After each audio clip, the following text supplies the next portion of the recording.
ভিডিওটি হচ্ছে শালকিয়া অরবিন্দ রোড, হাওড়া, যেখানে মমতা ব্যানার্জি প্রচার করছেন। প্রচারে এত ভিড়, ভিডিওতে আপনারা দেখলেন এত ভিড় যে সাধারণ মানুষ ভিডিওটি নিয়ে পোস্ট করেছেন শর্মিষ্ঠা বলে একজন।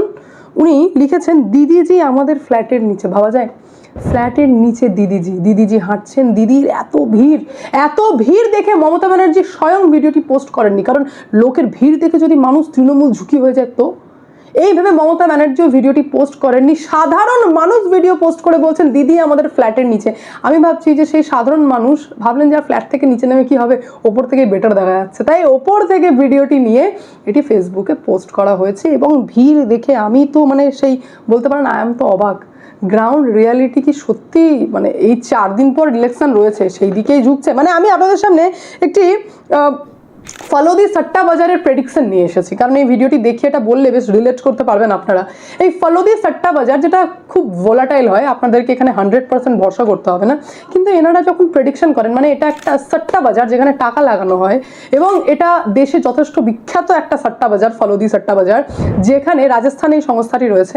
প্রেডিকশন অলমোস্ট মোটামুটি ম্যাচ করে যায়। এখন বিষয়টা হচ্ছে যে যার ভাও বেশি, ধরুন বিজেপি জিতবে, জিতবে, এটা ফলোদি সাট্টা বাজার ধরে নিয়েছে যে বিজেপি জিতবে ওদের প্রেডিকশনে, তো এর ভাও বেশি হয়ে গেল। এখানে যদি বিজেপি জিতে যায় তাহলে আপনি বেশি লাভ করতে পারবেন না, যে চান্সেস কমে থাকে তাকে টাকা লাগালে সেখান থেকে আপনারা বেশি প্রফিট করতে পারবেন, এটাই নিয়ম।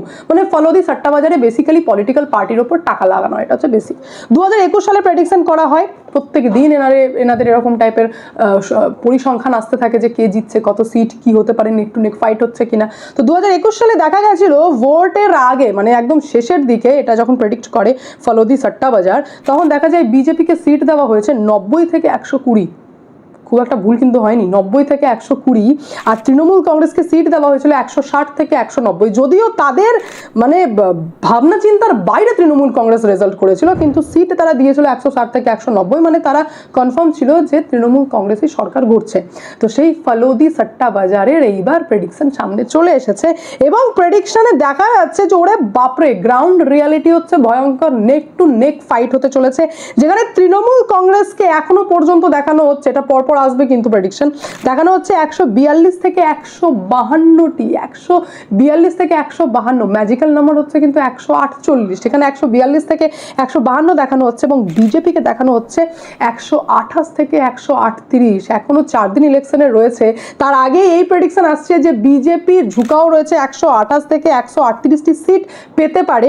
লেফট কংগ্রেস আর আইএসএফ মিলে 8 থেকে 12টি সিটের প্রেডিকশন করছে ফলোদি সাট্টা বাজার। তো আমরা এই সাট্টা বাজারকে কেন ভরসা করবো? আমি বলছি না আপনাদেরকে 100% ভরসা করতে, কিন্তু এটা কিসের উপর ডিপেন্ড করে সেটা আপনাকে বুঝতে হবে। সেটা হচ্ছে যে এই সাট্টা বাজার অঙ্কর এই যে নেটওয়ার্কটা হচ্ছে, এটা হচ্ছে ব্যবসাদার, গ্রাউন্ডে যারা লোক থাকে, এনাদের কাজই হচ্ছে যে প্রেডিক্ট করা। তো প্রেডিক্ট করতে গেলে স্থানীয় মানুষের সাথে কথা বলতে হবে, ব্যবসাদারদের সাথে কথা বলতে হবে, তাদের মাইন্ড কোন দিকে যাচ্ছে, তাদের ঝুঁকাও কোন দিকে আছে, অর্থাৎ রিয়ালিটির সাথে কানেক্ট করে আপনাদের সামনে প্রেডিকশনটা তুলে ধরে। সেই কারণেই অনেকাংশে এটি সঠিক দিকেই যায়। আমি বলছি না 100% সঠিক হবে, কিন্তু অনেকাংশেই সঠিক দিকে যায়, কারণ এদের নেটওয়ার্ক ভীষণ স্ট্রং থাকে।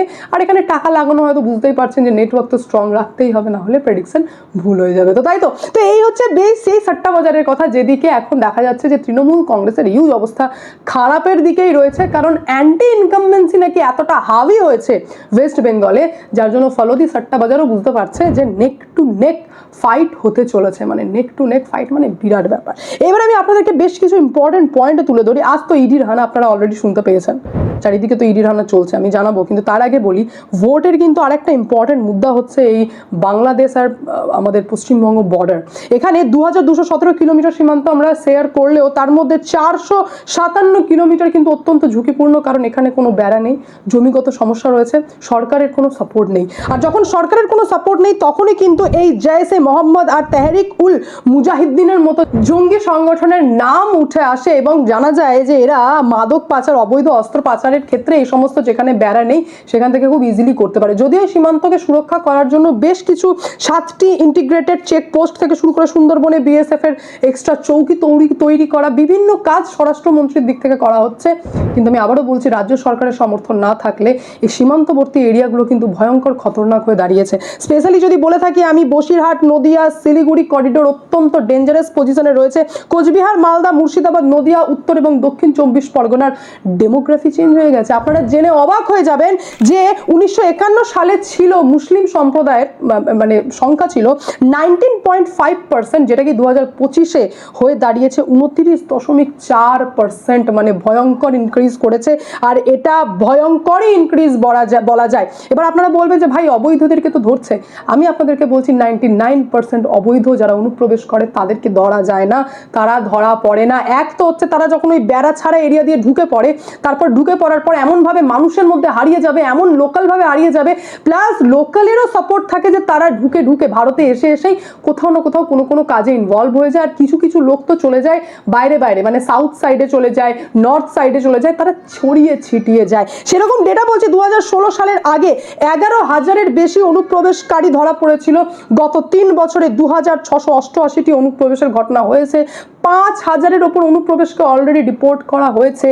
কিন্তু সমস্যা কি মিটে গেছে? সমস্যা এখনো মেটেনি, না হলে ডেমোগ্রাফি চেঞ্জ হতো না। ডেমোগ্রাফি যেভাবে আমাদের রাজ্যের চেঞ্জ হয়েছে তা পরিষ্কার বার্তা জানায় যে আমরা যদি অবৈধ অনুপ্রবেশকারীদেরকে যদি না আটকাই, আর সেখানে যদি রাজ্য সরকার এবং পুলিশ প্রশাসনের, লোকাল পুলিশ প্রশাসনের যদি সমর্থন না থাকে, তাহলে এনাদেরকে আটকানো কখনোই সম্ভব না। এটা কিন্তু ন্যাশনাল থ্রেট হিসেবেই উঠে আসবে। আর সব থেকে বড় কথা হচ্ছে যে এই যে মাদক পাচার, এই যে অবৈধ অস্ত্র পাচার, এগুলো তো মানে ব্যবসায়িক কানেকশন গড়ে তুলছে, এবং এদেরকে আটকাতে গেলে মানে পেটে লাথি মারলে তারা আপনাকে আরো বেশি চড়াও করে উঠবে। তো প্রশাসনের কতটা শক্ত হওয়া দরকার একবার ভেবে দেখুন, এখানে ভীষণ শক্ত হওয়া দরকার, এবং এই রাজ্যে আমাদের পশ্চিমবঙ্গে এই বিষয়েও ভোট হওয়া দরকার। তাছাড়া 2021-এর পর থেকে যদি আমরা দেখে থাকি তো 13টি বড় হিংসা হয়েছে ধর্মীয় কারণে, যেটা হচ্ছে 77% লাস্ট 3 ইয়ার্সে। আমি মাত্র 3 বছরের কথা বলছি, 77% ধর্মীয় কারণে বড় হিংসা হয়েছে। দুর্গাপুজো, রামনবমী থেকে শুরু করে কোনো কিছুই বাদ যায় না। তো এগুলোর বাইরের কোথাও ইনফ্লুয়েন্স না থাকলে কোনোদিনই সম্ভব না। আর এসআইআর এর মাধ্যমে আপনারা দেখেছেন যে কত অবৈধ আমাদের রাজ্যে ধরা পড়ছে। তো আবারও বলছি, ভোট কিন্তু অবৈধ অনুপ্রবেশকারীদেরকে রুখতে এই মুদ্রাতেও হওয়া উচিত। এই বিষয়েও আপনারা ভেবেই ভোট করবেন, কারণ ডেমোগ্রাফি চেঞ্জ হয়ে গেছে। নিজেদের নিরাপত্তা, নিজেদের বাড়ির নিরাপত্তা রুখতে গেলে আপনাদেরকেও দৃঢ় সংকল্পবদ্ধ হতে হবে এবং সেই রীতেই ভোট করাতে হবে। এইবার আসি আমি চোরাচুরি, মানে আমি ধরে ফেলেছি, জানেন তো, আমি ধরে ফেলেছি যে তৃণমূল কংগ্রেসের এই হিউজ টাকা, এই বেআইনি টাকা কোথায় থেকে আসে? আর কিছু না, বালি ফালি বিভিন্ন সংস্থা তো আছেই, এরা মেন টাকা করছে কয়লা থেকে। এরা কয়লা চুরির মাধ্যমে কয়লাকে অবৈধভাবে পাচার করে, চুরি করে সেখান থেকে অ্যাকচুয়াল টাকা এরা গড়ছে। আজ সকাল ভোর বলতে পারেন, ইডির হানা হয় বেশ কিছু জায়গায়, টিম চারিদিকে ছড়িয়ে পড়েছে। প্রথম টিম যায় বালিগঞ্জের ফার্ন রোডে, এটা হচ্ছে ডেপুটি পুলিশ কমিশনার, যার নাম হচ্ছে শান্তনু সিনহা বিশ্বাস। এনার নাম আগেও জড়িয়েছে কয়লা পাচারে, ইনি দিল্লিতে ডাকও পেয়েছেন, বিখ্যাত। এনাকে ভীষণ ভালোভাবে চেনা হয়। প্রথমে জানিয়ে দিই, ইডি যখন এনার বাড়িতে যান তখন দুটো বড় গেট বন্ধ করে দেওয়া হয়, মোবাইল ফোন বাজেয়াপ্ত করা হয়, এবং তারপর থেকে ইডি তল্লাশি চালায়। কি না, তো এটা কয়লা পাচার মামলা, এটা অবৈধ কয়লা পাচার মামলাতে ইডি হানা দেয়। শুধুমাত্র এনার এই বালিগঞ্জের ফার্ন রোডের বাড়িতে নয়, সেখান থেকে ঢিলছড়া দূরত্বে আরেকটি বাড়ি রয়েছে, বাড়ি বলবো না, 5টি ফ্ল্যাটই ওনার। তো সেখানেও হানা চলছে এবং ওখানেও ইডি টিম রয়েছে, তল্লাশি কিন্তু চলছে। আরেকটি টিম চলে যায় সান এন্টারপ্রাইজের ম্যানেজিং ডিরেক্টর জয় এস কামদারের বাড়িতে, সেটা হচ্ছে বেহালাতে। এবং এনার বাড়িতে যখন যাওয়া হয়, এই জয় এস কামদারের বাড়িতে যাওয়া হয়, 40 মিনিট দরজার বাইরে ইডিকে দাঁড় করিয়ে রেখে দেয়, গেট খুলতে চাননি। মালটাল সরাচ্ছিলেন হয়তো, টাইম টেকেন ব্যাপার। তো 40 মিনিট ইডি আধিকারিকদেরকে বাড়ির দরজার সামনে দাঁড়িয়ে থাকতে হয়, তারপর মালটাল সরানো হয়। আর এটা পুরোপুরি ওই অবৈধ কয়লা পাচারের মামলাতে একের পর এক হানা ইডি অ্যাক্টিভ হতে আপনারা দেখছেন। এবার আমি মজার বিষয় আপনাদেরকে এটা বলবো, এই শান্তনু সিনহা বিশ্বাসের ব্যাপারে, যিনি বর্তমানে কলকাতা পুলিশের ডিসি পদে রয়েছেন বর্তমানে, এবং ইনি বলতে পারেন যে দীর্ঘদিন কালীঘাট থানার দায়িত্ব নিয়েছেন। মমতা ব্যানার্জি এত প্রভাবিত এনার কাজে যে এনাকে আউটস্ট্যান্ডিং পারফরমেন্সের জন্য ওসি থেকে, কালীঘাট থানার ওসি থেকে ডিরেক্ট একদম মানে দারুণভাবে তিনি এখন ডিসি হয়ে গেছেন। মানে অত সহজ নয়, মানে বুঝুন, মানে এতটা প্রিয় হলে ওসি থেকে ডিরেক্টলি ডিসিপি হওয়া যায়। এবার এটা আমি বলছি না, এখানে বেশ কিছু মানুষজনই জানিয়েছেন যে দিদিকে নাকি মা বলতে বলতে এত বড় প্রমোশন ইনি পেয়ে গেছেন। আচ্ছা, ভালো কথা। দেখুন, হালকাভাবে নেবেন না, এনাকে কিন্তু প্রত্যেকেই এসএসবি বলে ডাকে, মানে পরিচয়টাই হচ্ছে এসএসবি হিসেবে ইনি পরিচিত। বাড়িতে হচ্ছে 8টি সিভিক, যিনি গৃহ সহায়ক হিসেবে কাজ করেন, এটা শোনা যায়। 6টা ভিভিআইপি লেখা গাড়ি রয়েছে এনার এবং বহু নিরাপত্তা রক্ষী রয়েছেন।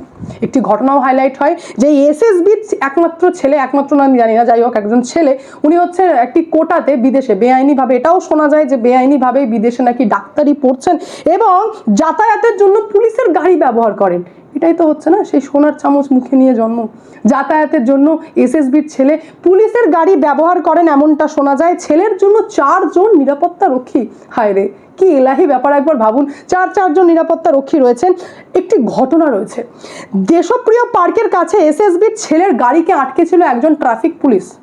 সেই কারণে সেই ট্রাফিক পুলিশের একটি কলেই বদলি হয়ে যায়। এসএসবি পরিচিতও হচ্ছেন যে যদি কাউকে বদলি করতে হয়, কোনো থানার কাউকে যদি বদলি করতে হয়, একটা ফোনেই নাকি, এই এসএসবির একটা ফোনেই নাকি এপার থেকে ওপার, ইস্পার থেকে ওস্পার হয়ে যায়। কিন্তু দুঃখজনক ব্যাপার হচ্ছে এনার সম্পর্কে আমরা যখন এত জানি, সাধারণ মানুষ যখন এত জানে, তার মানে কমিশনও কিন্তু খুব ভালোই জানে। কমিশনের কাছেও কিন্তু রিপোর্ট রয়েছে।